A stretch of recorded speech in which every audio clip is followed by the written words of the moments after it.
परमात्मा श्री राधा कृष्ण के चरणारविंदों में शतकोटि नमन बंदन।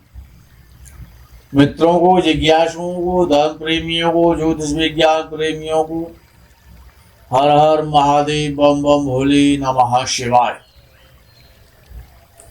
मित्रों, तिथि, वार, नक्षत्र, योग, करण, मुहूर्त, लग्न, दृष्काण, होरा, नवांश, द्वादशांश और त्रिशांश, ये किसी भी शुभ कार्य को करने के लिए इनमें कौन सा सबसे अधिक बलवान है और कौन सा सबसे अधिक कमजोर है।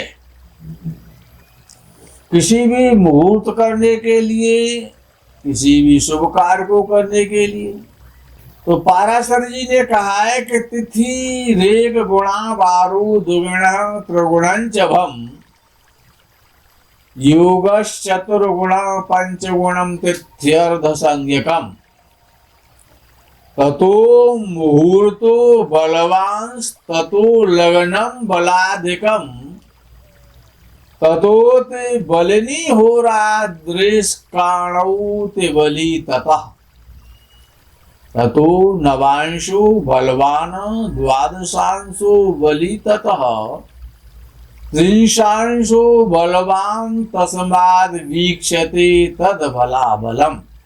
ऐसा पाराशरी ऋषि ने कहा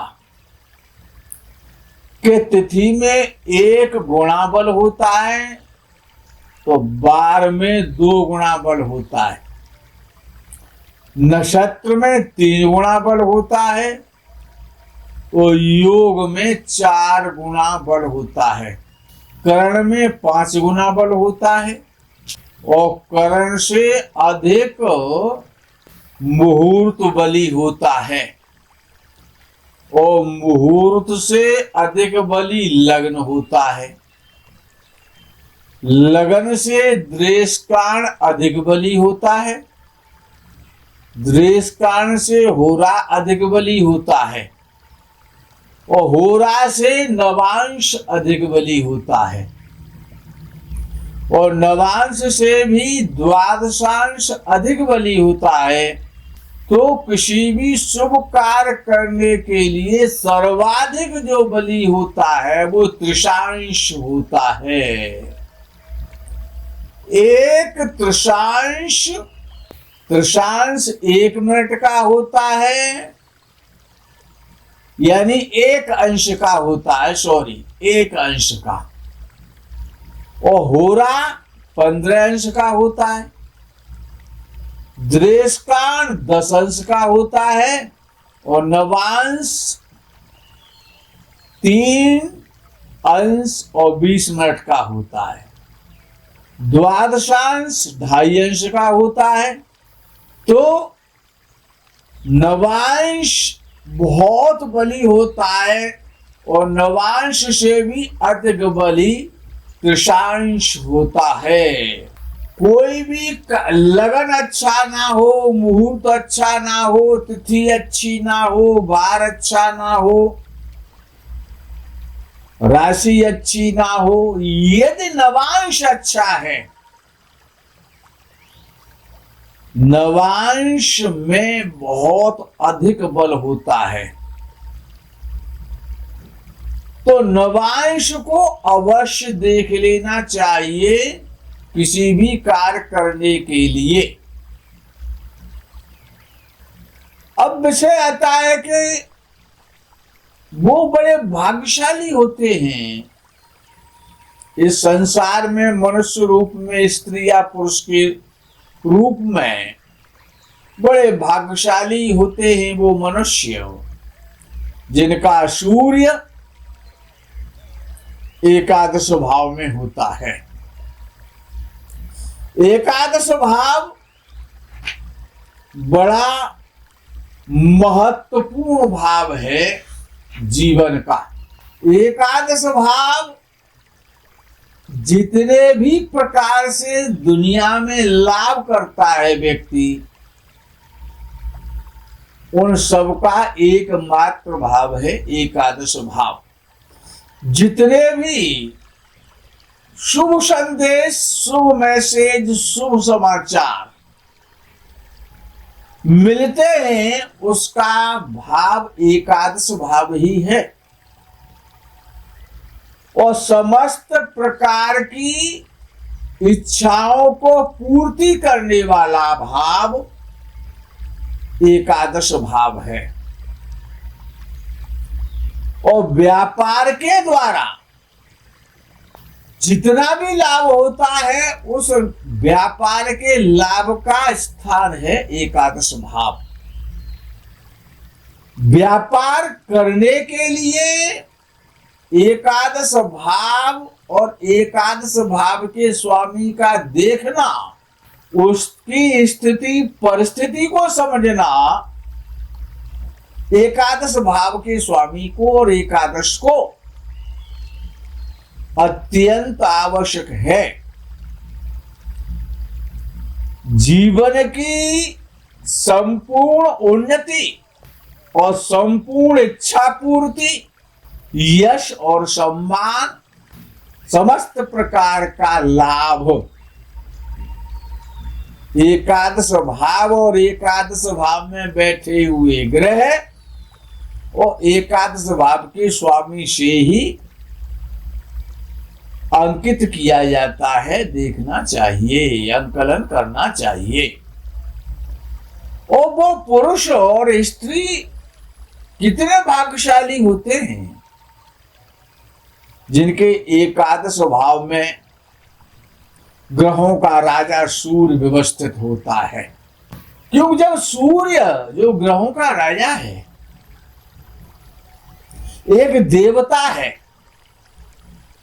और जब सूर्य जैसा ग्रह जो राजा पद पर, उच्चासन पर, सिंहासन पर बैठता है, संसार को अज्ञान से बचाता है, ज्ञान देता है, संपूर्ण प्राणियों की आत्मा है और देवता है, स्वर्ग का देवता है और बड़ा परोपकारी देवता है। वो कभी मतभेद नहीं करता कि मैं नीच जाति वालों को धूप नहीं दूंगा और उच्च जाति वालों को दूंगा। वो सबके लिए समान है, समता का भाव है सूर्य में, और लोकोपकार करता है, सबको जीवन देने वाला है, जीवन देता है। और ऐसा जीवन देने वाला देवता, अज्ञान का हरण करने वाला, जीवन देने वाला और यश की प्राप्ति करने वाला, दिग दिगंत में नाम रोशन करने वाला ऐसा सूर्य, स्वर्गलोक का देवता, जिसमें अग्नि भी प्राणदायिनी अग्नि है। तो जब सूर्य एकादश भाव में जब किसी का बैठता है, तो वो व्यक्ति पूर्व जन्म का कितना पुण्यात्मा होता है कि ऐसे भाव में और ऐसा ग्रह, तो राजपद तो निश्चित हो जाता है कि जब सूर्य एकादश भाव में बैठा है तो व्यक्ति राजसी वृत्ति का होगा और राज्याधिकारी होगा, उच्च पद प्राप्त करेगा, धन संपत्ति वाला होगा और नौकरी भी करेगा तो उच्च पद वाली नौकरी करेगा, बड़ा विवेकी होगा, सिद्धांतों वाला होगा, परोपकारी होगा, दयालु होगा, निष्ठावान होगा, अपने परिवार का सदा सर्वदा ध्यान रखने वाला, अपने परिवारी जनों की उन्नति करने वाला, उन्नति चाहने वाला, बड़ा भाग्यशाली, सरलता से, हर कार्य में सरलता से, कठिनता से नहीं, हार्ड वर्क से नहीं, सरलता से, इजीली हर कार्य में सफलता प्राप्त कर लेता है ऐसा व्यक्ति। जो उसकी इच्छाओं की पूर्ति होनी है, कौन करेगा? राजा करेगा, गवर्नमेंट करेगी, गवर्नमेंट से सम्मानित होगा। ऐसा व्यक्ति निष्ठावान। और यदि ऐसा व्यक्ति गोल्ड का व्यवसाय है, ऊन का व्यवसाय है, या राज्य कर्मचारी है, वित्तीय संस्थान है जैसे आरबीआई है, एसबीआई है, बड़ी अच्छे बैंक जो है वो, और शेयर बाजार के लिए एकादश भाव में सूर्य बड़ा अच्छा है। बड़ा धनी बनाता है, सम्मानित कराता है, नौकर चाकरों का सुख प्राप्त होता है, राजा के समान जीवन व्यतीत होता है। एकादश भाव में सूर्य जब बैठा हुआ होता है तो भाग्यशाली तो हो गया ही, तो निश्चित हो गया। शक्तिवान होता है, शक्ति संपन्न होता है, उदार हृदय होता है, उदार भावना वाला होता है, लेकिन उदर रोगी होता है। लालच तो होता है उसमें। अब लालच नहीं होगा तो फिर एकादश भाव में सूर्य क्या करेगा? लालच तो होगा, पद प्रतिष्ठा के लिए लालच तो होगा ना। राजा के समान वैभव, ऐश्वर्यशाली, हैसियत वाला, यशस्वी, सम्मानित और धार्मिक होता है। अच्छा, ऐसा कौन सा व्यक्ति है जिसमें लालच नहीं है और स्वार्थ नहीं है? ऐसा व्यक्ति जिसका सूर्य एकादश भाव में होता है, संसार में जितने भी प्रकार के सुख हैं उन सबका सरलता के साथ में भोग करता है, ऐशो आराम पसंद होता है। ऐसे व्यक्ति के जिसका सूर्य एकादश भाव में हो तो नेत्र बहुत सुंदर होते हैं, गीत संगीत में रुचि लेने वाला और अंदर से संत हृदय होता है, स्त्रियों से विशेष प्रेम करता है। कुछ विद्वानों ने ऐसा कहा है कि ऐसा व्यक्ति यदि शाकाहारी है तो दूसरे जन्म में भी राजा बनता है, राजा के समान सुख भोगता है। यदि वो मांसाहारी हो जाता है, अहंकारी हो जाता है, पद को प्राप्त करके प्रभुता पाए काय मद नाही, तो इस जन्म के वृद्धावस्था में और दूसरे जन्म में जाकर के उसको बड़ा कष्ट भोगना पड़ता है। जिसका सूर्य एकादश भाव में हो तो अर्थात नारद जी का ये वचन है कि ऐसे व्यक्ति को कभी भी मांसाहार नहीं करना चाहिए। अर्थात राज्य कृपा, देव कृपा खत्म हो जाती है और सूर्य कमजोर होता जाता है। ऐसा व्यक्ति शत्रुओं पर हमेशा भारी रहता है, बलवान रहता है।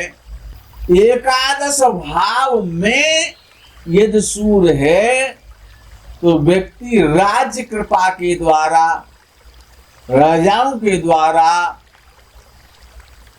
सरकार के द्वारा, उच्च स्तरीय पुरुषों के द्वारा धन प्राप्त करता है, धनी होता है और महलों में वास करने वाला होता है, एरोप्लेन और हेलीकॉप्टरों में चलने वाला होता है और राजशाही ठाट बाट के साथ अपना जीवन व्यतीत करता है। उसका प्रताप, उसका तेज इतना तेजस्वी होता है कि उसके प्रताप की अग्नि में शत्रु जल मरते हैं, शत्रु भस्म हो जाते हैं। लेकिन एकादश भाव में सूर्य सब कुछ अच्छा करता है, लेकिन संतान से तो चिंतित बनाता है। उदर रोगी और संतति के द्वारा चिंतित बनाता है। एकादश भाव में बैठे हुए सूर्य पर यदि बृहस्पति की दृष्टि हो जाए तो सोने में सुगंधी है, ऐसे मान सकते हैं कि जन्म जन्मांतर पुण्य अर्जन करने के पश्चात जो भाग्य प्रारब्ध का जो निर्माण हुआ है उसी के आधार पर एकादश भाव में सूर्य होता है और बृहस्पति की दृष्टि हो जाए एकादश भाव में बैठे हुए सूर्य पर तो ये सर्वोत्कृष्ट राजयोग माना जाता है। ऐसा व्यक्ति राजा ही होता है, राजा के समान ही जीवन यापन करता है। मित्रों, आज के प्रकरण में यही विराम करते हैं। आगे के प्रकरण का आप इंतजार करें। तब तक के लिए हर हर महादेव, बम बम भोले, नमः शिवाय, जय गो माता दी।